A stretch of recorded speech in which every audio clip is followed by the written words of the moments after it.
Mon âme, mon âme, n'oublie aucun de ces bienfaits. Moi, salue nous tous, frère Maxime, matin qui trouvait nous dans son plan, côté que nous prouvons que nous répondons présent à cette convocation que l'Éternel les fait à nous chacun, pour qu'à chaque sabbat que nous sommes capables de présenter devant lui, pour nous capables de gloire, honneur, louange, magnificence qui appartient à lui-même seul. Je me sens ravi de joie et d'allégresse pour la grâce que le Dieu m'a fait d'être ici présent pour présenter, port devant vous, pour parler de la part du Seigneur. C'est un temps fort et précieux dans la réalité humaine. Pour un Dieu aussi puissant a fait choix d'un homme vil et impie pour parler en son nom. C'est un privilège immérité, mes frères et mes sœurs, d'être ici en sa présence. Je profite de cette même occasion pour saluer notre cher ami, nos amis internautes qui nous regardent plus précisément sur YouTube et aussi mes amis qui nous regardent sur mon page Facebook. Moi salue nous toutes, moi salue toutes frères et sœurs un peu partout, côté que nous trouvons nous dans le moment ça, moi invitez nous à ce que nous sommes capables de rejoindre pour nous capables de participer dans cette convocation ça que l'Éternel fait à nous chaque matin. C'est encore un privilège immérité pour que nous soyons capables là en présence de l'Éternel dans le temple. Frères et sœurs, que la paix et la grâce de notre Seigneur soient avec vous tous. Que la paix et la grâce du Seigneur soient avec vous tous. Que la paix vous soit, mes frères et mes sœurs. Merci l'Éternel pour cette grâce. Je voudrais prendre aussi le soin de saluer nos amis visiteurs qui nous rejoignent ce matin, mais malheureusement, je ne vois aucun. Nous sommes tous des membres d'église, merci. Vous êtes la bienvenue, mes frères et mes sœurs, parce que sans vous, cette service ne serait pas possible. Bien-aimés frères et sœurs, ma sœur de la grande famille, que nous allons nous entretenir ce matin sur le livre des Actes des Apôtres. Malheureusement, moi pas bien assez de temps parce que ce n'est pas un message ça non plus que moi t'ai prêché maintenant, mais c'est un message qui t'est prêché déjà, qui t'est coupé. Mais l'Éternel contraint à ce que maintenant, que ce message ça que moi prêché. Moi j'ai trois autres messages qui étaient disponibles pour que c'était yon là-dedans que moi j'ai choisi par l'esprit de notre Créateur. Mais c'est message ça que l'Éternel voulait porter à nous-mêmes maintenant. Moi j'ai invité nous encore pour nous capables d'ouvrir nous acte 26, verset 15 à 18. Je dis à moi espérer que nous allons lire avec moi. Parce que c'est très important pour que nous capables de lire, afin que nous capables de participer avec moi dans le message matin, mes frères et mes sœurs. Oui, dites-nous, nous allons lire acte 26, les versets 15 à 18. Je répondis, qui es-tu, Seigneur? Et le Seigneur dit, je suis Jésus que tu persécutes.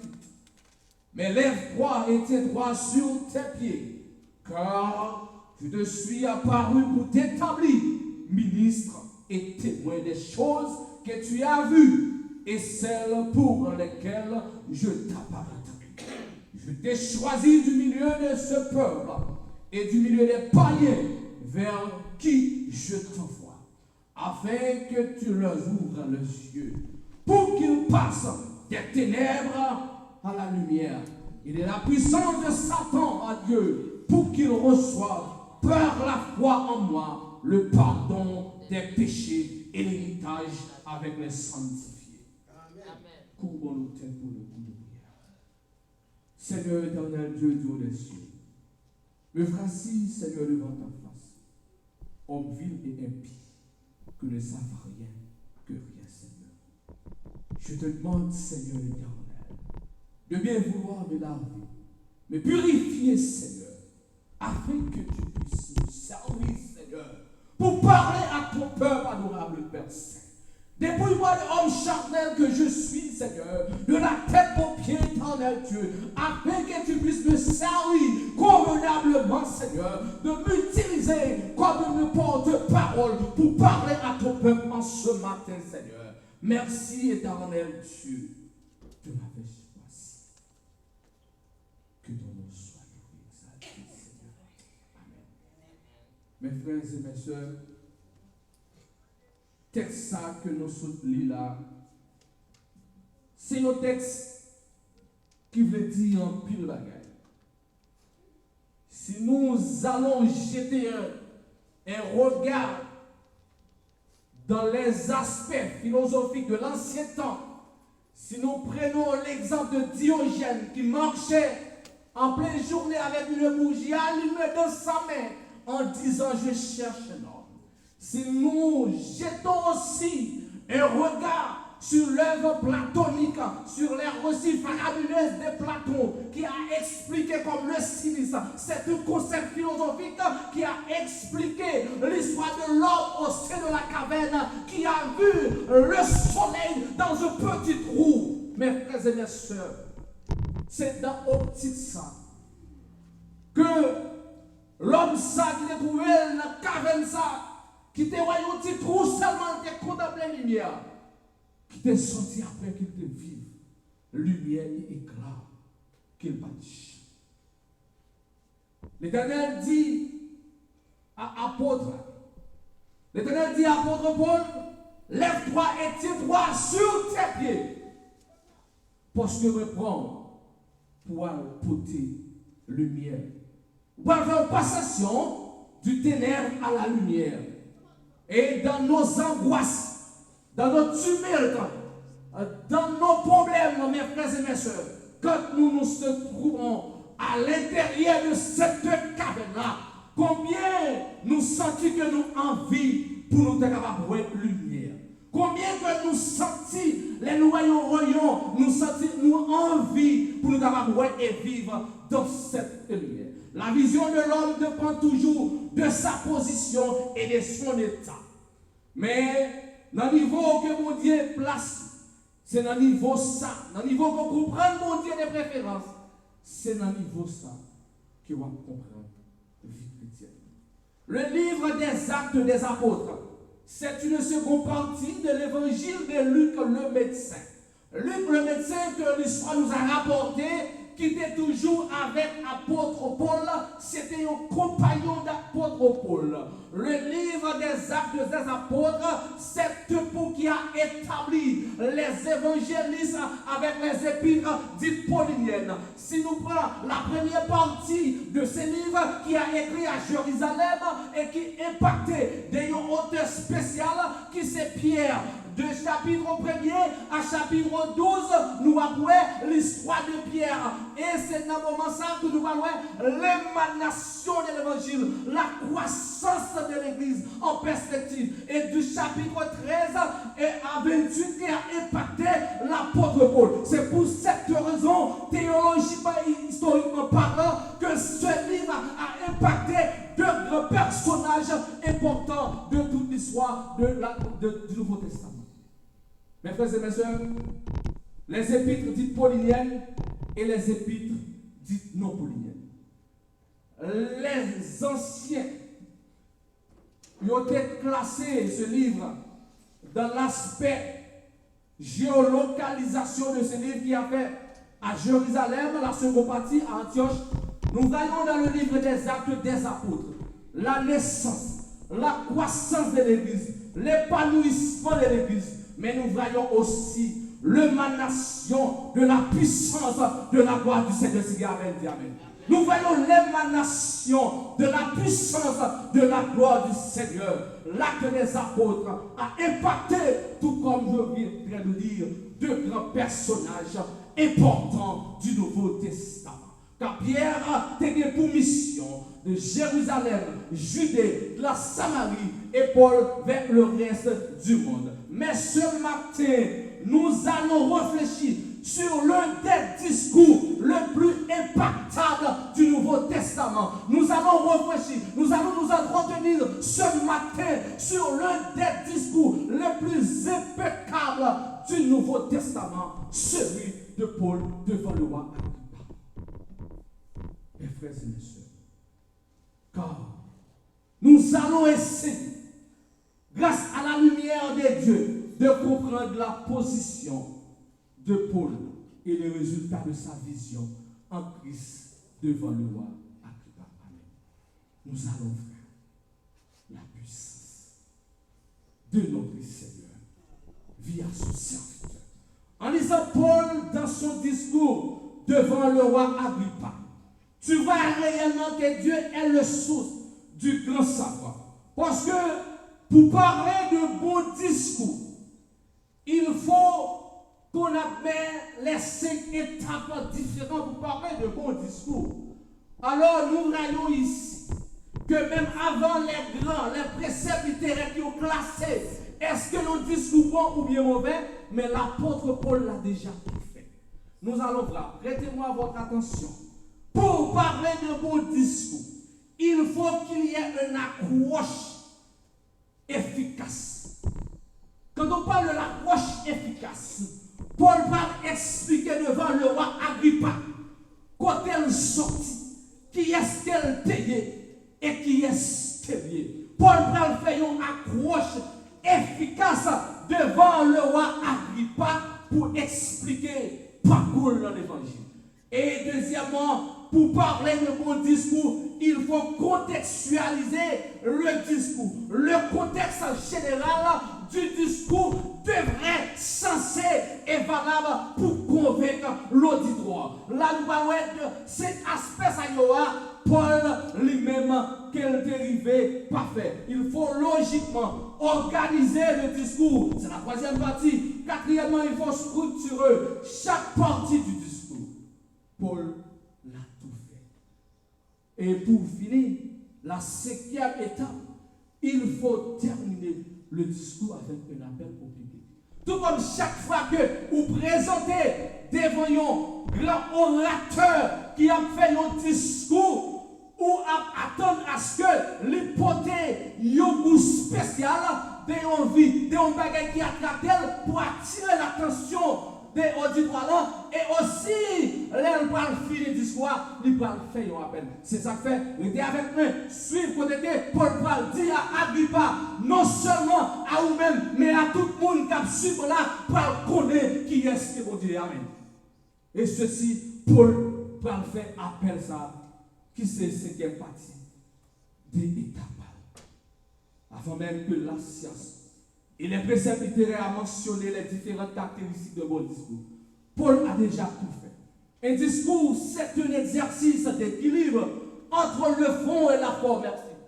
Entre le fond et la forme. C'est quoi le fond et c'est quoi la forme? Le fond du discours, c'est l'aspect idéal. C'est l'aspect social du discours. La forme, c'est la façon qu'on utilise pour présenter son discours. Et Paul lui-même nous parle avec moi. Prêtez attention que Paul a déjà tout fait. C'est ça qui fait que nous comprenions réellement vrai que Dieu est le source de toute savoir. Bon Dieu, c'est source toute connaissance, que l'on veille ou non. L'apôtre Paul va démontrer à monsieur que bon Dieu, c'est source toute grande connaissance. Et aussi, il y a cette forme que nous sommes capables de considérer aussi. Le discours aussi capable de prendre cette forme. Il peut être narratif, il peut être descriptif. Et là, on parle d'un discours narratif, c'est le fait de raconter un fait.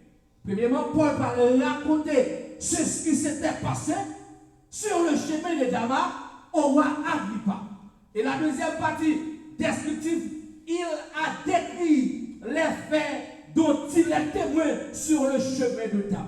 Troisièmement, discours argumentatif, que Paul a des arguments valables pour le capable de convaincre le roi Agrippa. Il a persuadé, quel est le mot ça? Persuadé que nous parlons, le roi Agrippa va dire Paul, pendant que le discours fini, que nous a persuadé pour nous devenir chrétien. Et Paul va le faire appel là. Persuadé mes frères et mes soeurs. Et quatrième aspect là, informatif ou explicatif, Paul, dans son éloquence, finit par prouver la grandeur de Dieu, même dans son épreuve. Amen. Paul finit par prouver la grandeur de Dieu, même dans son épreuve. Moi, je vais faire un sursaut pour comparer l'histoire de Paul avec l'histoire de la fillette que Naaman prend en Israël comme petit domestique. Paul a commencé son avec une accroche au légitime Agrippa. Et Paul va dire Agrippa, trois bagages. Paul va dire Agrippa, trois bagages. Et que nous, chaque matin, cap garder ou bien cap suivre en tant que chrétien, nous devons trois bagages. Paul va dire Agrippa, premièrement, que nous avons un petit bagage joué dans l'évangile. Que nous avons côté de sortie, nous avons côté de et nous avons côté de aller. Amen. Et ceci, Paul va le prouver devant le roi Agrippa. Qui est-ce que bon Dieu l'a servi à lui? Dans une situation difficile, dans l'angoisse, dans le tumulte, est-ce que nous avons prouvé la grandeur de l'Éternel? Paul te recevra un message et qui te dit, Paul pas n'importe qui monde, parce que Paul te recevra l'évangile là dans souci. C'est mon Dieu même qui te prêché Paul l'évangile. C'est mon Dieu même qui te convaincu Paul. Qui soit que nous ne pouvons pas comprendre. Paul était libre dans cette pensée. Paul était libre avant dans toute action. Paul était libre avec nous dans le temple. Même côté que l'Éternel choisit Paul, Paul emprisonné, Paul limité. Ou capable de mettre un livre dans la pensée. Ou capable de mettre un livre pour aller contrôler. Ou capable de mettre un livre pour faire sauver. Mais si vous n'avez pas gagné Jésus dans la vie, ou emprisonné, même si vous avez marché, vous vaquer un peu partout. Paul a passé 2 ans d'emprisonnement parce qu'il choisit pour camper pour Christ. Paul était ensemble avec tous messieurs. Paul c'était agent que on a utilisé pour persécuter les chrétiens. Les jours que Paul recevra vision supérieure, ça, parce que lorsque chrétien, il faut qu'on quand on sortit, sous pas qu'on quand on sortit, ou sont chrétiens qui sont destination. Il faut qu'on quand on sortit, il faut qu'on niveau quand on y, il faut qu'on quand on gagne. Et ceci, Paul te lit à monsieur. Le jour que Paul lui fait partie de ce qu'il était admis là, Paul persécuté. Imagine-toi, mes frères et mes soeurs. Il y a un monde qui a servi mon Dieu, qui t'a dû passer selon les modalités gréco-romaines. Pour ceux qui sont percés en droit, quand on parle de la haute cour de justice, Paul devrait passer 90 jours d'emprisonnement pour passer devant le juge naturel ou non pas. Mais Paul avait subi une correction prolongée de 2 ans sans pas jamais présenter l'évangile pour la cause de l'Éternel. Paul était libre dans la pensée. Paul était libre avant tout. Mais le fait que Paul recevoir message ça, Paul commençait à gagner problème. Imaginons bien que Paul emprisonné pendant longtemps, pas de personne qui tendait qu'à Paul, pas de personne qui intercédait pour Paul. 2 ans d'emprisonnement, où tu as demandé contre mon Dieu Paul. Imaginons bien Paul a prêché l'évangile, mais moun qui attendait Paul a demandé où est passé son Dieu, qu'il a parlé d'Élia, qu'il devrait passer 90 jours en détention. Il a passé 2 ans d'emprisonnement. Où est le Dieu? Quand bon Dieu qu'il a parlé à qui a délivré. Pour qui ça? Bon Dieu ça, pas venir délivrer aussi. Mes frères et mes soeurs, tous ceux qui veulent vivre pieusement en Jésus-Christ seront persécutés. Seront persécutés. Mais dans la persécution, dans la souffrance, est-ce qu'on a servi avec épreuve pour prêcher à l'autre monde l'évangile? Est-ce qu'on va utiliser épreuve pour dire à l'autre monde qui ça mon Dieu qu'a fait, même pendant qu'on est dans une situation qu'on a besoin d'aide? Si nous regardons, si fille là de la caille Naaman, malgré les connaît dans la souffrance, comme un petit esclave, comment il n'a pas fait oser pour la dire à un grand chef, s'il allait en Israël, il était capable de guérir. Mais les mêmes, est-ce qu'elle n'est pas capable de penser, si mon Dieu a fait un pays là, comment on fait là en captivité, il n'est pas capable de penser ça. Il est capable de dire, si mon Dieu ça va aller en Israël pour le guérir, pour qu'il ça mon Dieu ça quitter au peuple en esclavage et pour le venir ici là servir comme domestique. Est-ce que épreuve a fait de l'autre monde pour le connaître qui ça mon Dieu a fait? Est-ce qu'on va utiliser le moment épreuve malgré toute situation difficile? Et aussi tu fais ta risquer ville pour déplacer au grand chef et s'il va te guérir. Imaginez ça t'a passé tes filles. Si Naaman t'allait, Naaman pas guéri, qui ça t'a passé tes filles.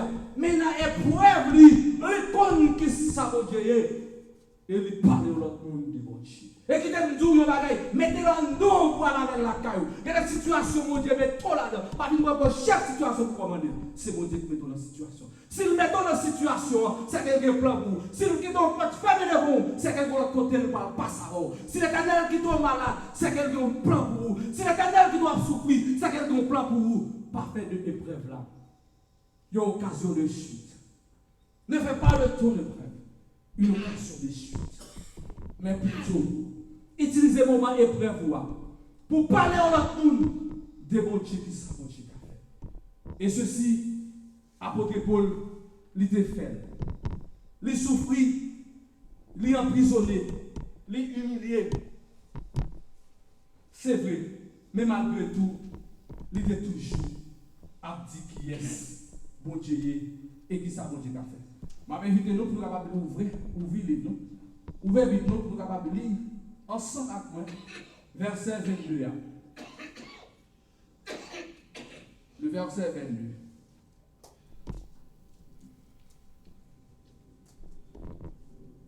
Are you ready? Verset 22. Moi, je vais nous tous lire ensemble.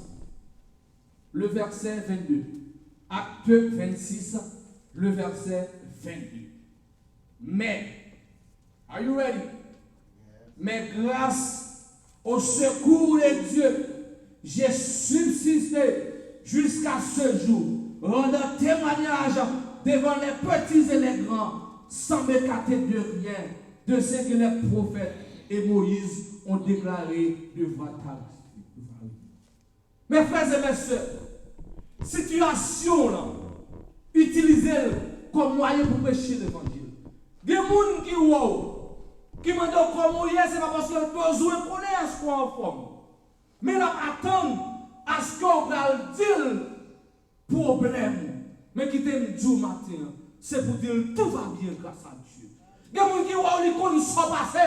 Il y a des gens qui connaissent tellement passé péripéties. Ou pas doivent vivre toujours. Ils ne peuvent pas comprendre comment les gens fait pour tout problème ça et puis pour parler de mon Dieu ça. Dire tout va bien grâce à Dieu. Parce que notre Dieu est vivant. Et que les bagages où on expliquer au monde. Ou avec expliquer, ou dire, ah, je suis malade, je suis guéri, je suis cancer guéri. Il dit, ok, parce qu'il n'y a pas de dimension pour percer les mystères de Dieu. Il ne va pas comprendre. Dans la situation, dans l'épreuve, fais de ton épreuve une occasion pour capable prêcher l'autre monde l'évangile. Oui, il a déclaré réellement. Selon Isaïe 43, le verset 2. Si tu traverses les eaux, je serai avec toi. Si on traverse l'eau, nous promettons la avant. Nous prêchons l'évangile pour nous montrer que l'on accepte servir mon Dieu, c'est une vie sans caca. Et les fleuves ne te submergeront pas. Si tu marches dans le feu, tu ne brûleras pas. C'est ça, mon Dieu promet. Nous ne sommes pas finir à comprendre. Pour que ça, avant tout, Paul était normal. Pour que ça, avant, Paul n'a pas de problème avec personne. Pour que ça, avant, Paul t'a vivre une vie paisible. Mais le jour que Paul rencontrait l'Éternel sur le chemin de Damas, tout problème présenté pour Paul. Paul était a chassé, Paul vient devenir aussi monde qui a chassé pour lui. Il a participé dans la lapidation des diables. L'apôtre Paul. Nous ne pouvons pas finir d'accord et comprendre pour que ça c'est nous-mêmes qui avons servi mon Dieu dans la famille qui souffre plus. Nous ne pouvons pas comprendre et d'accord pour que ça c'est nous-mêmes. À chaque fois, le médecin nous a annoncé une maladie, une autre. Nous ne pouvons pas comprendre. Chaque fois, nous finissons guérir de maladie, médecin annoncé dans l'autre. Qui t'aime tout, mes frères et mes soeurs. Le temps ne change pas Dieu. Votre situation ne change pas Dieu.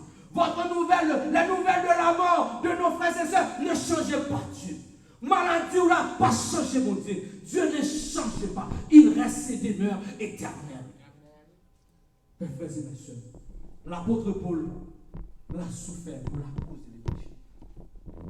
L'apôtre Paul a bien raison pour te dire que pour que ça vienne 2 ans en prison, il n'a pas choisi pour le libérer. Et puis pour le courage. Pour m'a dire à la bonne bon, à la faire le café.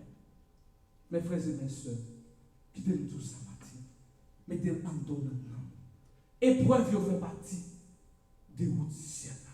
Épreuve, il fait partie de caractère où vous formez caractère comme chrétien. Sinon, dans le dernier temps, lorsque vous perdez son guerrier, vous ne pouvez pas bon Dieu. Mathieu, on vient tout. Situation difficile. Tracas, mauvaise nouvelle. Marie qui quitté Kaya, si vous qui a abandonné, madame qui a fait sa parole, pas changer mon Dieu. Votre situation difficile ne change pas Dieu. Apôtre Paul dit comme ça. Il était accepté. Et ceci, le roi Agrippa, qui c'est un homme en dedans, qui méchant dans toute seule, parce que c'est grand-papa qui a cherché pour tuer Jésus. Et c'est Totol qui découvrait tête Pierre, qui apôtre Paul était témoin. Et c'est même Agrippa ça. Papa, tu prends tête Jean-Baptiste de son père, et c'est même Agrippa ça, qui est apôtre Paul, pendant Agrippa, tu es dans une visite que Félix, tu es dans le monde qui est supposé, tant de Paul et libérer Paul, parce que Paul n'a pas de rien qui t'a supposé qu'il en prison, pour Félix aller et faire passer, pour faire plaisir aux Juifs, faire que Paul en prison, et pendant Agrippa avec Bénéris, tu es dans une visite, et roi Agrippa, pour avoir une chance, pour t'aider dans ces Paul, peut-être qu'il t'a capable de dire, il mérite de libérer. Agrippa ça, c'est un homme qui est méchant tout en temps. Le temps de Paul, il n'y a pas rien qui manque dans Paul. Et ceci, Paul expliquait qu'il était là dans cette là avec nous. Qu'il était dans le temple là avec nous. Et ça qui est plus important pour nous comprendre maintenant, c'était le même monde qui était porté même Bible avec Paul. Qui était accusé Paul. Pas mettre focus sur ce monde. Si mettre focus sur ce monde, on va dessus. Pas mettre focus sur personne. Pas mettre focus sur pasteur. Pas mettre focus sur ancien. Pas mettre focus sur personne. Parce qu'au dernier jour, vous regardez dessus. Paul va mettre focus sur personne. Parce que l'intérêt, c'était même messieurs ça. Quel travail avec eux dans le temps ensemble. Soumettre focus sur son médicament. Soumettre focus sur son papier. Soumettre focus sur son connaissance. Soumettre focus sur son bagage matériel. Ou à déçu. Mettez focus sur son éternel. Médecin n'a pas de médicaments. Les bons médicaments, c'est pas parce qu'il connaît quelqu'un ou non plus. Même principe de l'hôpital là, dit l'attention, ces médicaments ça pour eux. Ou même dit médecin, comme moi, ma moelle est la guérir au nom de Jésus. C'est pas médicament qui travaille, mais c'est pour dire que c'est quelqu'un qui guérit. Maintenant, pendant que ce de l'éternel a passé ensemble. Tiens-toi sur tes pieds. Pas mettre à genoux devant le problème. Pas trembler devant le problème. Tiens-toi sur tes pieds. Comme Paul avait reçu ce message. Paul dit à Agrippa, l'intéressé par le message. Bon Dieu te dit que je suis sous pied. Il ne pas dit pour mettre à genoux devant le tracaillot. Il ne pas dit pour mettre à genoux devant le problème. Mais il te dit, tiens-toi sur tes pieds pour annoncer à l'autre. Pour le faire, pour le dire, pas qui est dans le fait pour passer à la lumière. Mes frères et mes soeurs, quand je lis Paul, l'histoire de Paul devant le roi Agrippa, ça pousse à un réflexe profond. Ça pousse à refaire profond. Nous sommes capables de comprendre, en tant qu'humain, situation difficile, vous ne pas faire plaisir. Situation difficile, vous fait souffrir en pile. Situation difficile, en tant que monde, vous fait crier. Nous qui t'aiment tout matin, prendre des épreuves, une occasion pour capable dire à notre monde dans le travail là. Malgré ma souffrir, c'est vrai, mais bon Dieu pas il est capable. Malgré ma souffrir, qui t'aime dire matin, les docteurs ou pas ouais à dire. Mes frères et mes sœurs, je regrette ça pour vous. Dans le jour qui fini là, ou bien par espoir pour vous.